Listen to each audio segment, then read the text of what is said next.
Quando quiser, Felipe. É todo seu. Bom dia, irmãos. Capaz de fechar com todos. Bom vê-los logo pela manhã. Vamos iniciar com a palavra de oração. Pai bendito, Pai querido, Deus maravilhoso, Deus bondoso, Deus criador de todas as coisas. Graças te damos, Senhor Deus, por mais esse privilégio de estarmos respirando, mais essa oportunidade, Senhor Deus, de estarmos confirmando a nossa fé em Ti. Obrigado por tudo que o Senhor tem feito por nós, por tantas bênçãos derramadas, pelo alimento, pelos nossos lares, pela noite de descanso. Obrigado pelos dias maravilhosos que nos concede. Que possamos estar cada dia mais reconhecendo a Tua mão poderosa em nossas vidas, reconhecendo as Tuas bênçãos em nossas vidas.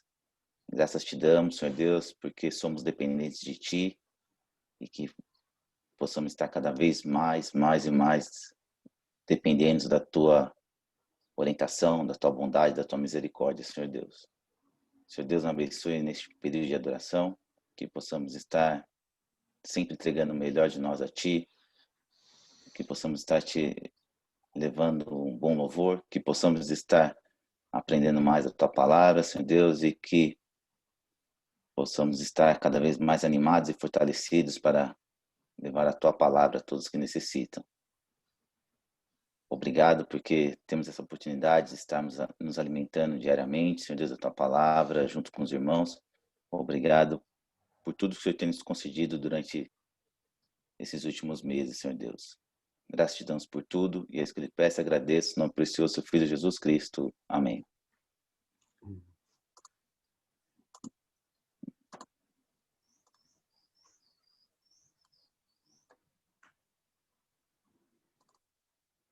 Eu venho aqui para te adorar, para te dizer que eu te amo. Não venho pedir, mas agradecer pelo momento de estar aqui.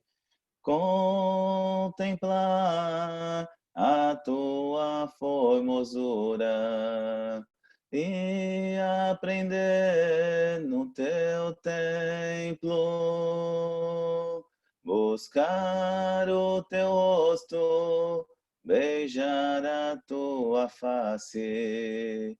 Quero sim. Toque em mim, mas eu quero sim. Toque em mim. Amém. Ouve, ó Israel, o Senhor nosso Deus é o único Senhor. E amarás, pois, Senhor, de teu coração,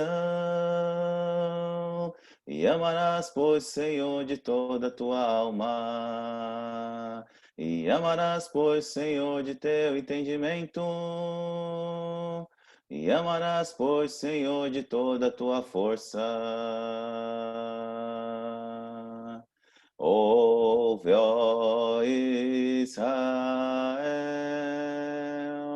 amarás o teu próximo como a ti mesmo.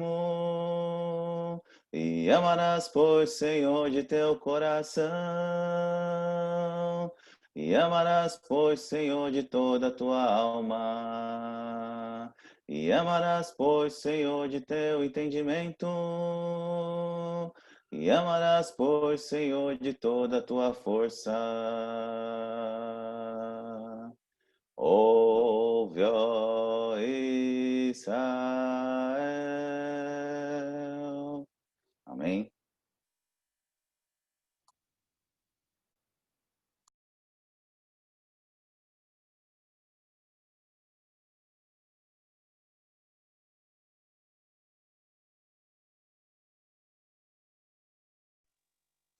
Agora sim.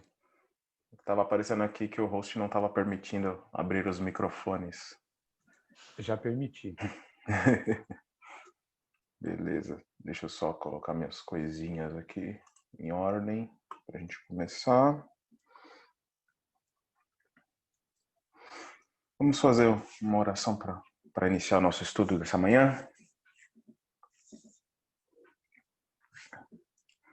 Soberano eterno Deus, Pai maravilhoso, obrigado, Senhor, por mais essa oportunidade que o Senhor nos concede, Senhor, de estarmos juntos, Pai, para estudarmos, Senhor, e aprendermos um pouco mais da sua palavra, Senhor. Agradecemos, Senhor, porque o Senhor concedeu tal dom aos homens, Senhor, de poder entender, Pai, de poder ter acesso àquilo que nós temos de mais santo, Pai, que é a palavra do Senhor, que é a vontade do Senhor para as nossas vidas aqui nessa terra, Senhor.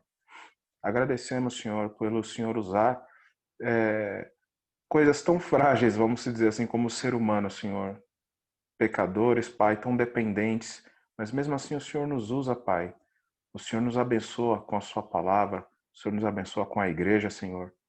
Gratos estamos diante do Senhor, Pai, e pedimos, Senhor, que nessa manhã o Senhor elucide as nossas mentes, Senhor, para que nós possamos absorver o melhor, o máximo desse estudo novamente, Senhor, consigamos dar continuidade e ter um bom aprendizado nesse dia. De mais essa etapa, Senhor, do que a sua palavra se refere ao retorno do Senhor Jesus Cristo, Pai, e a nossa reunião com Ele, e os fatos que venha a seguir após isso também, Senhor.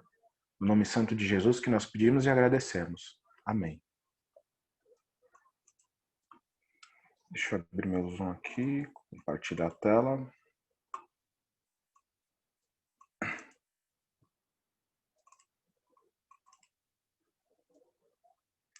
Tá compartilhando aí.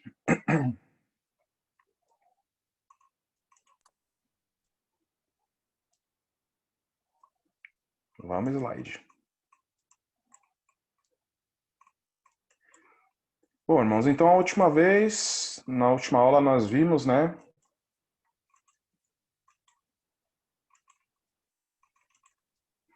algumas características aí, né, sobre a segunda vinda de Jesus Cristo, né? Nós chegamos até aqui.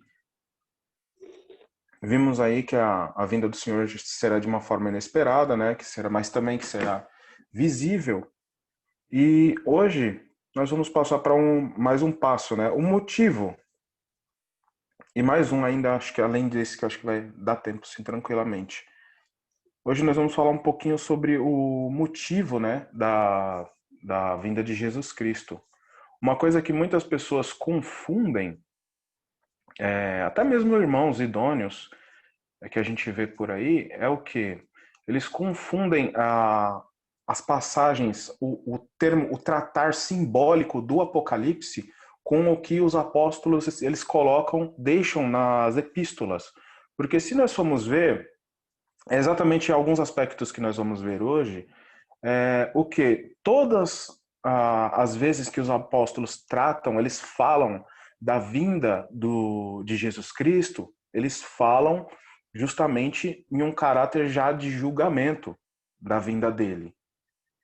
E o que acontece? Por ter essas passagens simbólicas em Apocalipse que falam sobre vamos dizer assim, uma possível realidade aqui nesse plano, né, nessa terra, após a vinda de Jesus Cristo, né? Então eles se faz, né, uma grande mistura, uma grande confusão com relação a essa parte, né, do retorno de Jesus Cristo. Então, hoje é um dos motivos que eu acho importante a gente sempre tratar é o quê? É deixar bem definido esse aspecto da vinda de Jesus Cristo. Que esse aspecto é o quê? A gente deixar claro que ele vai voltar, mas quando ele vai voltar com uma outra natureza, que não é aquela que ele veio da primeira vez. E isso muitas pessoas não entendem. Vamos ler algumas passagens para deixar claro isso, né? Que a natureza do retorno de Jesus Cristo, dessa vez, vai ser julgamento.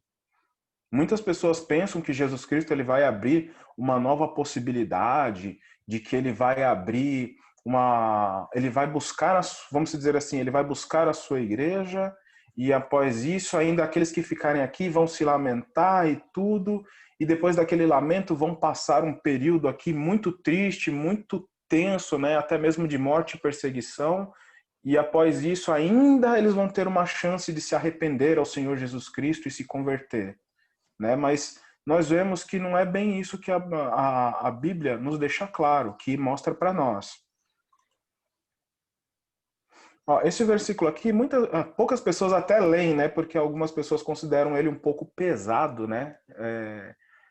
Uma das coisas que alguns pregadores até evitam falar é o que? Da natureza da ira de Deus.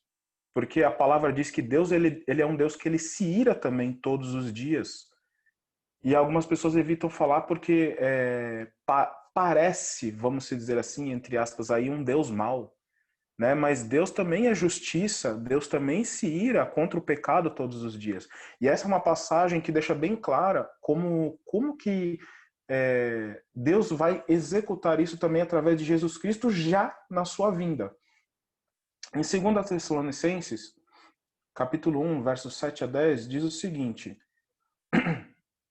E que dê a vocês que estão sendo atribulados alívio juntamente conosco, quando dos céus se manifestar o Senhor Jesus com seus anjos do seu poder, em chama de fogo, tomando vingança contra os que não conhecem a Deus e contra os que não obedecem o Evangelho, do nosso Senhor Jesus. Estes sofrerão penalidade de eterna destruição, banidos da face do Senhor e da glória do seu poder, quando ele vier, naquele dia, para ser glorificado nos seus santos e ser admirado em todos que creram. Isso inclui vocês que creram em nosso testemunho. Então nós vemos que quando do céu ele já se manifestar, ele já vai vir em que caráter? Ele já vai vir num caráter de julgamento. Ele já vai vir tomando vingança, né? Eu dei destaque aqui no texto justamente para a parte que fala que aqueles que não obedecem o evangelho do Senhor Jesus Cristo. Então, para você ver como o evangelho, o julgamento de Deus, ele está baseado, ele está pautado totalmente em Jesus Cristo. Quando todas as coisas, a palavra fala que todas as coisas foram concedidas a ele por Deus, é justamente também para a gente entender esse caráter. Até Deus vai fazer o seu julgamento também através do próprio Senhor Jesus Cristo. Quando ele voltar, ele vai executar de uma vez por todas aquilo que foi deixado, né, que Deus pretende, que Deus guardou para o final dos tempos através de Jesus Cristo.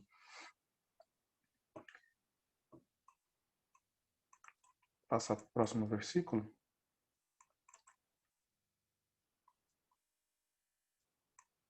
Vamos ler mais algumas passagens a respeito?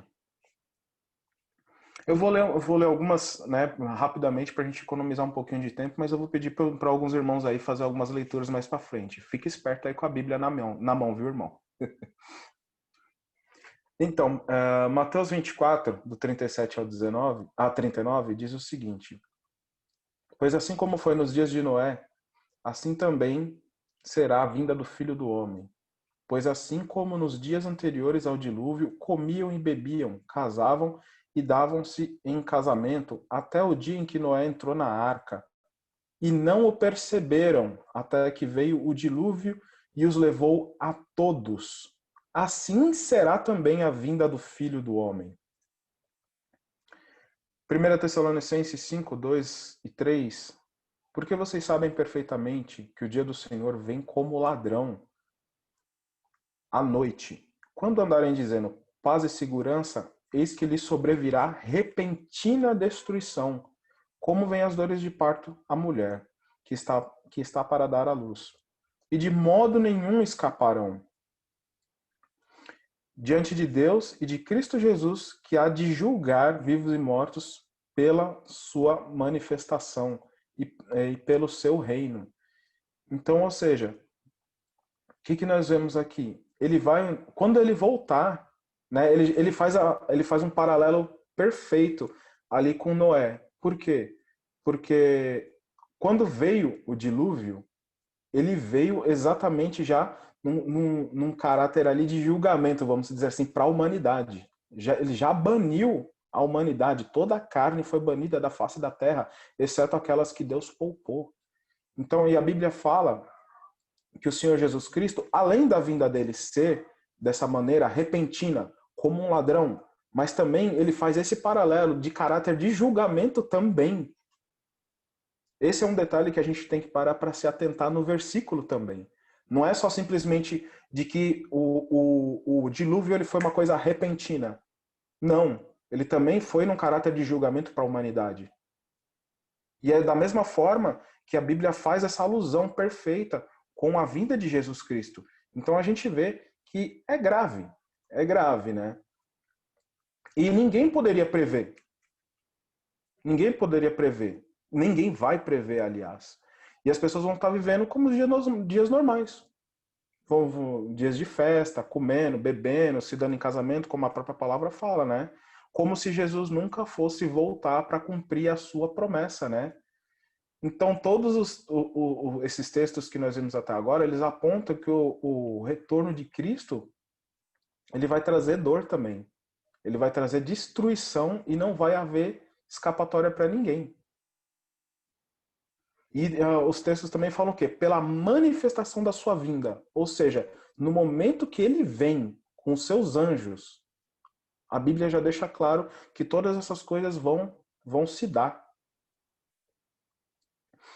Eu tô falando, a gente está falando um pouco aqui, só para deixar claro assim o contexto, irmãos, que o motivo da vinda dele é juízo. Mas a gente ainda não vai falar do julgamento. O julgamento a gente ainda vai falar um pouquinho mais na frente. Mas é só para deixar claro, né, que nesse meio, nessa linha do tempo que a gente está traçando aí, né, desde a chegada do ser humano a este mundo até o caminho dele para o Hades e depois do caminho da saída dele para o Hades, né, não vai existir esse meio termo que muitas pessoas ensinam até de forma errada por aí, que vai existir um meio tempo ainda aí onde Jesus Cristo ainda vai vir, vai voltar de novo com os seus, aí depois vai voltar de novo, entendeu? Então é só para a gente deixar claro a natureza do retorno de Cristo mesmo, que é o quê? É julgamento.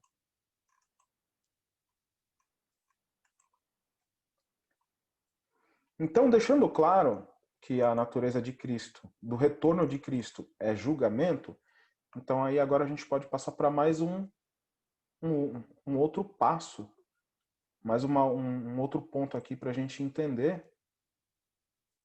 sobre o destino do ser humano. Quando o Senhor Jesus Cristo ele voltar para poder executar o seu juízo, para ele poder julgar a humanidade, aí então o que vai acontecer? Quem estiver vivo vai ser colocado diante da presença de Cristo, vai ser transformado para ser apresentado diante dele. Tanto os bons como maus vão ser apresentados diante dele. E também aqueles que estiverem no Hades serão retirados do Hades para poder passar por essa etapa do juízo. Então, aqui é onde a gente pode se dizer assim que no estudo a gente está caracterizando o último passo da vida e da morte do ser humano, onde ele vai tomar o seu último rumo, né? Porque daqui ele vai passar para lugares aonde seria, vamos dizer assim, até onde a palavra nos diz que o ser humano vai chegar, até o último instante. Então agora a gente vai ver essa parte aqui. Esqueci de colocar a transição aqui, mas não tem problema. Então, na volta de Cristo, os mortos vão ser reunidos para o julgamento, os bons e maus, e ressurretos. Você pode ler para a gente, Otávio, esses versículos, por gentileza? Claro que sim. Atos 24, 15. E tendo esperança em Deus, como também estes a têm, de que haverá ressurreição, tanto de justos como de injustos. Em João 5, 28 e 29, Não fiquem maravilhados com isso, porque vem a hora em que todos os que se acham nos túmulos ouvirão a voz dele e sairão. Os que tiverem feito o bem, para a ressurreição da vida, e os que tiverem praticado o mal, para a ressurreição do juízo. Isso, obrigado, Otávio. Então, esse também é um ponto, irmãos, assim, que muitos cristãos, alguns cristãos, até por alguma ignorância, por não ter estudado também, mas eles não sabem, tá? Mas aqueles que morreram sem Cristo e que aguardam no Tártaro, eles também vão ressuscitar. Eles também vão receber um novo corpo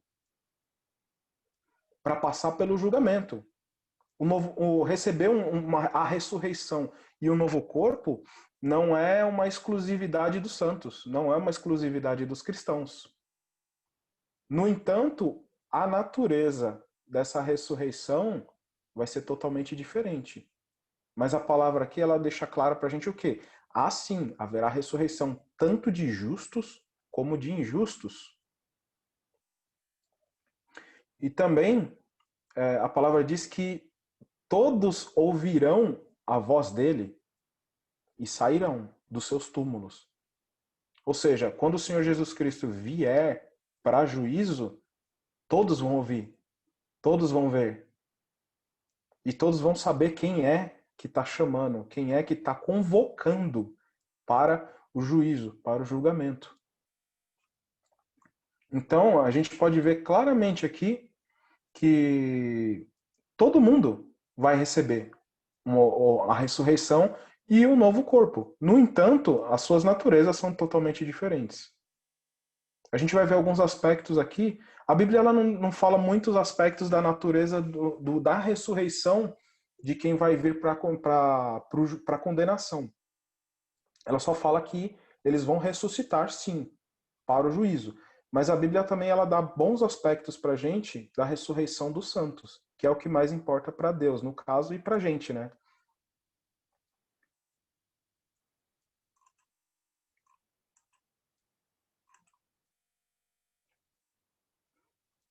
Então, primeiro vão ser os mortos, né? Depois os vivos. Seu Nelson, se puder ler para a gente aí, se quiser ler até na tela mesmo, pode ler, tá? Sem problemas.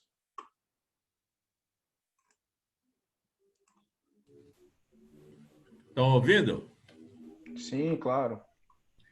1 Coríntios 15, 51, 52. Eis que vou lhes revelar um mistério. Nem todos dormiremos, mas todos seremos transformados num momento, num abrir e fechar de olhos, ao ressoar da última trombeta. A trombeta soará, os mortos ressuscitarão incorruptíveis, e nós seremos transformados. Tessalonicenses 4, aqui não está, se é primeiro ou se é segundo. É primeiro, acho que eu apaguei sem querer, seu Nelson. 1 Tessalonicenses 4, Isso. 16 e 17. Porque o Senhor mesmo, dada a sua palavra de ordem, ouvida a voz do arcanjo e ressoado a trombeta de Deus, descerá dos céus e os mortos em Cristo ressuscitarão primeiro. 17. Depois, nós, os vivos, os que ficarmos, seremos arrebatados juntamente com eles, entre nuvens, para o encontro com o Senhor nos ares, e assim estaremos para sempre. O finalzinho aqui ficou, acho que com ele, né? Tá com o Senhor. É o número. Então, e assim estaremos para sempre com o Senhor. É que a parte aqui ficou cortada, né? Isso, é que na minha tela aqui eu acho que tá normal, mas deve ser algum. Eu quis aproveitar o máximo da tela aqui para caber texto, né? Então, mas agora, o que eu acho legal é o seguinte, que a gente consegue, se você for parar para pensar no gráfico, no diagrama que a gente passou, você consegue ver exatamente esse passo. Você consegue ver aqui o quê? A Bíblia deixando claro que todos nós precisamos, todos, vivos e mortos, para chegar nessa etapa do julgamento, para se apresentar diante de Cristo, precisa ser transformado. Os santos, os que morreram em Cristo, eles precisam ser transformados para estar na presença de Deus. Mas para passar pelo julgamento também, tanto aqueles que são ímpios precisam ser transformados também. E lógico, primeiro os mortos, né, como a gente está vendo aqui em Tessalonicenses, aqueles que vão vir, né, com o Senhor Jesus também, eles vão ser primeiro transformados, vão receber um corpo novo, né, e aí depois os que ficarem vivos, para poder encontrar com ele. Né? A gente leu 1 Coríntios 51 e 52, né, mas no verso 50, acho que estou até com a minha Bíblia aberta aqui, deixa eu ver. Ele fala um pouco, acho que eu devia ter colocado esse versículo. 1 Coríntios 15, 50, fala o quê? Isso afirmo, irmãos, que a carne e o sangue não podem herdar o reino de Deus, nem a corrupção herdar a incorrupção. Então, nesse versículo ele fala o quê? Que o corpo, né? Esse corpo que a gente tem, ele não pode receber, né? Ele não pode entrar no reino dos céus. Ele não pode entrar na eternidade, no caso. E a gente precisa, para isso, ser revestido de incorruptibilidade, para poder se apresentar diante de Deus. Um ponto importante, né, para a gente refletir, é que assim, nós precisamos ser revestidos, né, de incorruptibilidade para sermos apresentados diante de Deus e para morarmos com Ele eternamente. Mas por que os ímpios precisam de um novo corpo? Já pararam para pensar nisso? Eles já estão no Hades em tormento, mas para que o ímpio precisa de um novo corpo? Né? Aí é uma das coisas que me faz lembrar, né, que quando Jesus ele se refere ao inferno como lugar de choro, lugar de ranger de dentes, de dores inextinguíveis, né? Pois você imagina só a pessoa ser ressuscitada, receber um novo corpo para ir para o inferno em vida. É exatamente isso que a palavra está mostrando para a gente. Que quem ressuscita vai receber um novo corpo para ir para o seu julgamento e depois receber o seu destino eterno, que é o lugar onde haverá choro e ranger de dentes. Agora você imagina, a pessoa já está no Hades lá não sabe-se lá quanto tempo, né, que aí já não é mais a nossa medida temporal, que é o Cronos. Acho que eles passam aí para o Kairos, que é a medida temporal de Deus, que é desconhecida da gente. E aí a pessoa é ressuscitada para aquele dia e depois ela vai em vida para o inferno eterno. Né? Então, você vê, a palavra ela deixa alguns aspectos, às vezes, bem forte. Quando ela fala do destino eterno do ser humano, principalmente dos ímpios. Né?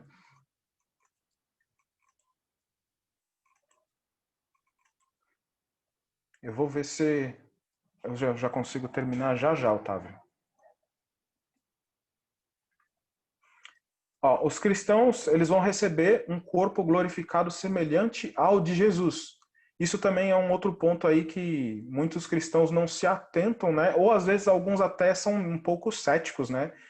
Inclusive o capítulo 15 de Coríntios, né? Se a gente lê ele na íntegra, né? É uma passagem que eu gosto bastante. O apóstolo Paulo ele trata com a igreja de Corinto de que tinha céticos no meio deles com respeito a esse aspecto. Tá? Mas a palavra ela deixa bem clara para a gente esse aspecto da ressurreição. Então, eu vou passar rapidinho só para a gente terminar. Que os cristãos eles vão receber um corpo semelhante ao de Jesus. Vou ler algumas passagens aqui. Em Filipenses 3:21 ele fala: pois a nossa pátria está nos céus, de onde também aguardamos o Salvador, o Senhor Jesus Cristo, o qual transformará o nosso corpo de humilhação para ser igual ao corpo da sua glória, segundo a eficácia do poder que ele tem de até subordinar a si todas as coisas. Ou seja, Jesus Cristo ele tem o poder de nos dar um corpo físico também, material, tangível, santificado e semelhante ao dele. 1 João 3:2. Amados, agora somos filhos de Deus, mas ainda não se manifestou o que havemos de ser. Sabemos que quando ele se manifestar, seremos semelhantes a ele, porque haveremos de vê-lo como ele é. E todo que tem essa esperança, nele purifica a si mesmo, assim como ele é puro. O corpo da humilhação, né, que Paulo se refere, ele se refere a essa carne, né, que a gente tem que sacrificar e santificar todos os dias para poder glorificar a Cristo e também, né, receber esse novo corpo aqui, onde a gente vê citado em Filipenses, em 1 João, que a gente vai receber a semelhança de Cristo no futuro, né? Então a gente tem que semear esse corpo. Paulo deixa isso bem claro novamente, né? Eu não tenho como fugir do capítulo 1 Coríntios 15. Na verdade, isso aqui daria até um outro slide, né? Mas para a gente economizar tempo, em 1 Coríntios 15, no verso 42 ao 44, Paulo fala que a gente semeia realmente com o nosso corpo, com esse corpo corrompido, para poder herdar um corpo santo. Eu vou ler só algumas passagens, não vou ler todos não. Ó. Pois assim também é a ressurreição dos mortos. Semeia-se o corpo na corrupção e ressuscita na incorrupção. Semeia-se em desonra, ressuscita em glória. Semeia-se em fraqueza, ressuscita-se em poder. Então, o apóstolo Paulo ele deixa bem claro para a gente que a nossa semeadura é aqui, é agora, é com essa vida aqui. E esse detalhe importante que eu acabei de mencionar, muitos cristãos eles são avessos, né? Se a gente vê no verso 44 de 1 Coríntios 15, ele fala: semeia-se um corpo natural, ressuscita com um corpo espiritual. Alguns cristãos eles são avessos à matéria. Eles acham que só porque o reino de Deus ele é espiritual, que não existe matéria.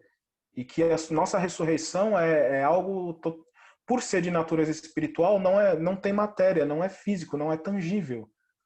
Só que aqui, lógico, a gente já está no alcance do tempo aqui, mas a gente sabe que Jesus Cristo ele foi ressurreto com o corpo que ele veio aqui.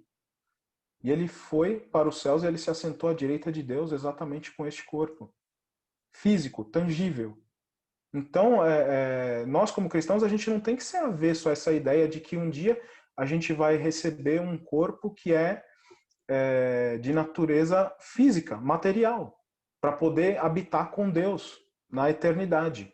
Tá? Porque a Bíblia ela nos dá esses indícios de que nós vamos estar à semelhança de Jesus Cristo, com um corpo físico também, para poder estar na eternidade. E todo que tem essa esperança, né, purifica-se a si mesmo.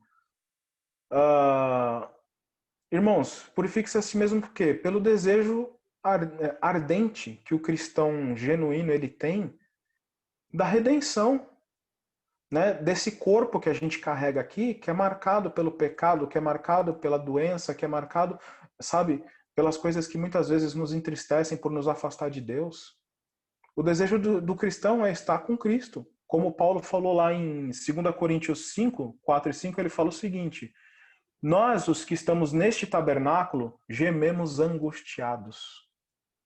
Não por queremos ser despidos, mas revestidos, para que o mortal seja absorvido pela vida.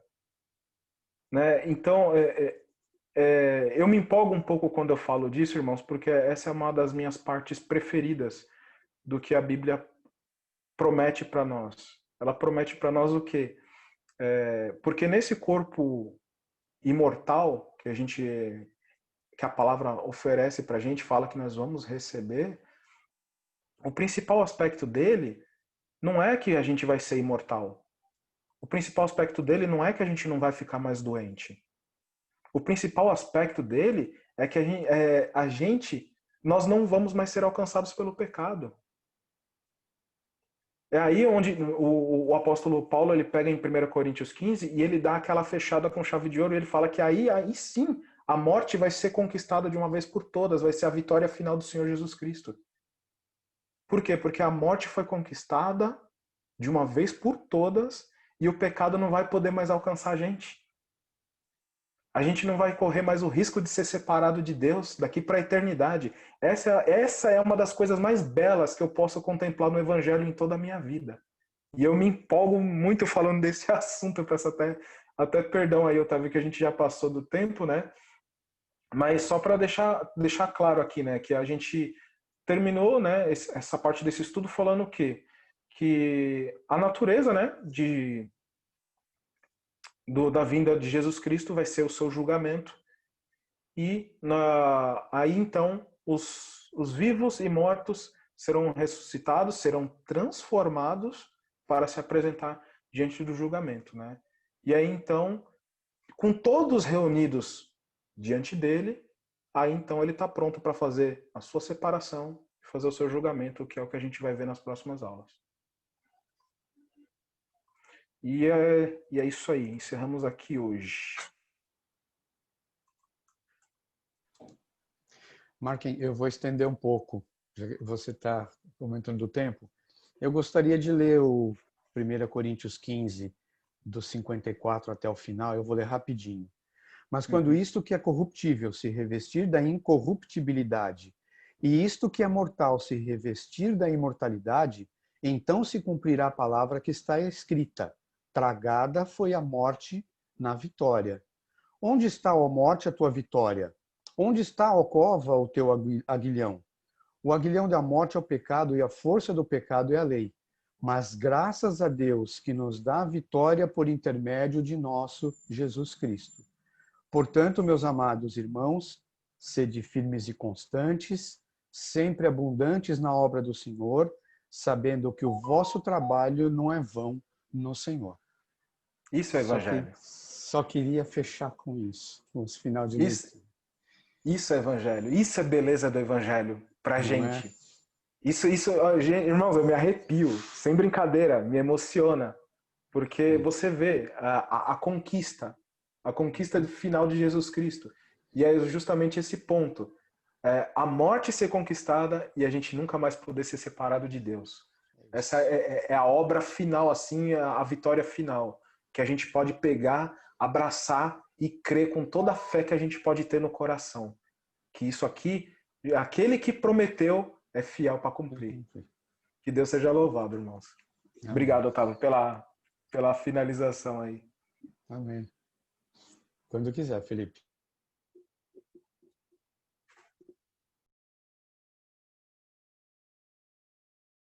Deixa eu só achar minha tela aqui de compartilhamento. Já estou aqui com bastante barulho de fundo, meus príncipes já acordaram.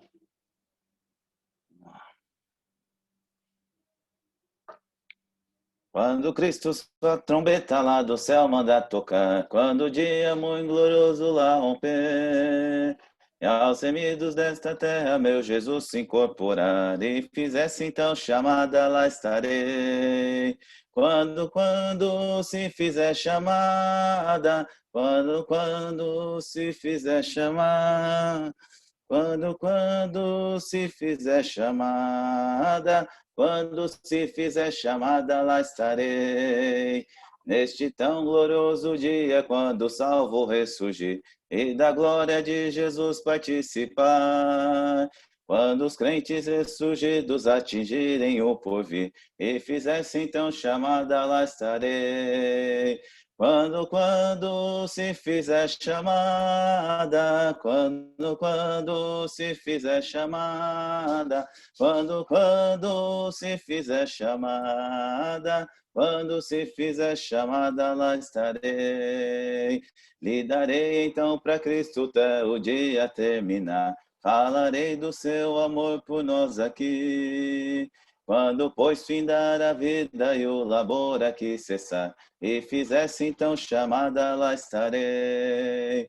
Quando se fizer chamada, quando se fizer chamada, quando se fizer chamada, quando se fizer chamada, lá estarei. Amém?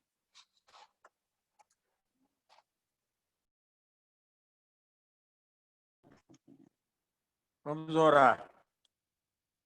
Pai, estamos aqui agradecidos, Pai, por este momento, deste devocional tão importante em nossas vidas.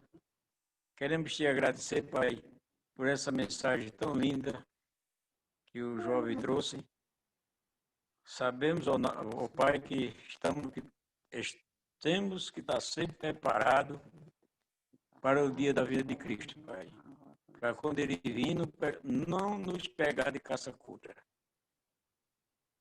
Meu Pai, estamos aqui te pedindo por aquelas pessoas que estão enfermas, Pai.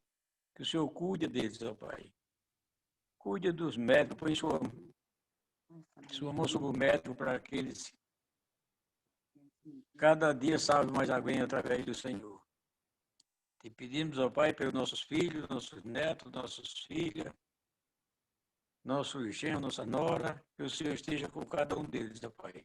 Também te pedimos, ó Pai, pela tua igreja, que o Senhor venha nos abençoar, abençoe toda a tua igreja, para que nós possamos entender bem a tua palavra, nos dê sabedoria, para que cada dia nós aprendamos mais, Senhor.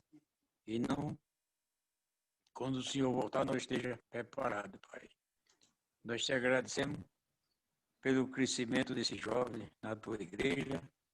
Te agradecemos, ó Pai, por cada dia que eles fazem mensagens sempre diferentes uma da outra. Te agradecemos, ó Pai, pela sabedoria que o Senhor tem dado a todos aqueles que estão fazendo as mensagens. Te pedimos, ó Pai, que esteja cada vez mais próximo da gente, Senhor, nos dando nossa paz, nos dando saúde, nos dando sabedoria, Pai, para que nós possamos continuar aqui na terra enquanto o Senhor permitir, Pai.